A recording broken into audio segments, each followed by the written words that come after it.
المؤلفة قلوبهم وفي الرقاب والغارمین وفی سبیل اللہ وابن السبیل۔ اس آیت میں اللہ تعالیٰ نے زکوٰۃ کے مصارف کو بیان فرمایا ہے۔ مصارف کا مطلب یہ ہے کہ زکوٰۃ کس کو ادا کی جائے، زکوٰۃ دینے والا زکوٰۃ کس کو دے۔ آیت کی تفصیل اور تفسیر میں اگر جائیں گے تو کافی وقت درکار ہوگا، لیکن مختصراً میں بتا دوں کہ زکوٰۃ اس شخص کو دی جا سکتی ہے جو صاحب نصاب نہ ہو۔ اب صاحب نصاب کون ہوتا ہے یہ آپ کو پہلے بتا دیا گیا تھا تفصیل کے ساتھ۔ تو جو شخص صاحب نصاب نہ ہو اس کو زکوٰۃ دی جا سکتی ہے، بشرطے کہ وہ سید نہ ہو۔ لوگ پوچھتے ہیں کہ اس کی کیا وجہ ہے کہ سید کو زکوٰۃ نہیں دی جا سکتی، تو کیوں نہیں دی جا سکتی؟ اس کی وجہ یہ ہے کہ زکوٰۃ اصل میں اس کو عربی میں اور حدیث میں بھی فرمایا گیا کہ غسالۃ اموال الناس، لوگوں کے مال کی میل کچیل۔ قرآن شریف میں بھی ہے کہ خذ من اموالہم صدقۃ تطہرہم وتزکیہم بہا، زکوٰۃ دینے کی وجہ سے باقی مال پاک ہو جاتا ہے۔ تو گویا کہ جو سید ہیں ان کا یہ اعزاز و اکرام ہے کہ یہ جو مال کی میل کچیل ہے وہ ان کو نہ دی جائے۔ ٹھیک ہے، اللہ کا حکم ضرور ہے، لیکن اب اس کا یہ مطلب نہیں ہے کہ سید جو اگر ہے تو اس کی مدد نہ کی جائے۔ اگر وہ زکوٰۃ کا مستحق ہو تو زکوٰۃ تو اس کو نہیں دے سکتے پھر بھی، لیکن نفلی صدقات کے ذریعے سے اس کی مدد پھر بھی کرنی چاہیے اور کی جا سکتی ہے۔ تو زکوٰۃ اس کو دی جا سکتی ہے جو سید نہ ہو اور ساتھ میں وہ صاحب نصاب نہ ہو۔ اب صاحب نصاب نہ ہونے کی وجہ سے کئی چیزیں خود بخود ہی واضح ہو جاتی ہیں۔ لوگ پھر بھی پوچھتے ہیں کہ اچھا ہم کس کو دیں زکوٰۃ، اور ہم کیسے پتہ چلائیں کہ جس کو ہم زکوٰۃ دے رہے ہیں وہ صاحب نصاب ہے یا نہیں ہے؟ اس لیے کہ بر ایک سے پوچھ بھی نہیں سکتے کہ بھائی بتائیے کہ آپ کو زکوٰۃ لگتی یا نہیں لگتی۔ تو عام طور پر اپنے رشتہ داروں میں اندازہ ہو جاتا ہے اس بات کا کہ یہ صاحب نصاب ہوگا یا نہیں ہوگا۔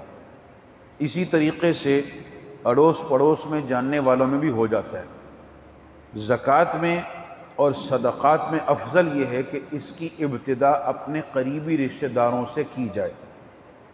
اصول و فروع کو زکوٰۃ نہیں دے سکتے۔ اصول و فروع کا مطلب یہ ہے کہ جس سے آپ پیدا ہوئے ہیں اور جو آپ سے پیدا ہوا ہے۔ کیا مطلب؟ والدین، دادا دادی، نانا نانی، بیٹا بیٹی، پوتا پوتی، نواسا نواسی، ان رشتہ داروں کو زکوٰۃ نہیں دی جا سکتی۔ میاں بیوی بھی ایک دوسرے کو زکوٰۃ نہیں دے سکتے۔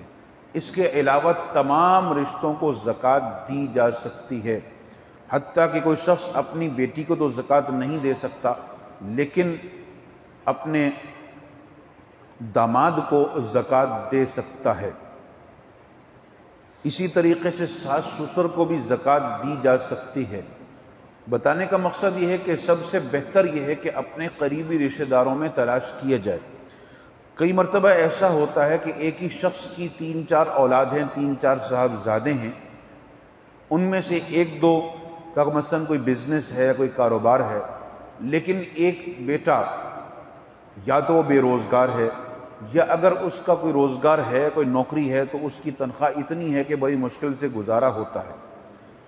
اب لوگ اسی کے بھائی تلاش کر رہے ہوتے ہیں کہ ہم زکوٰۃ کس کو ادا کریں، اور یہ اندازہ نہیں ہوتا کہ ہمارا سگا بھائی، بھانجے، بھتیجے، بہن، چچا، تایا، خالہ، ماموں وہ زکوٰۃ کے مستحق ہیں۔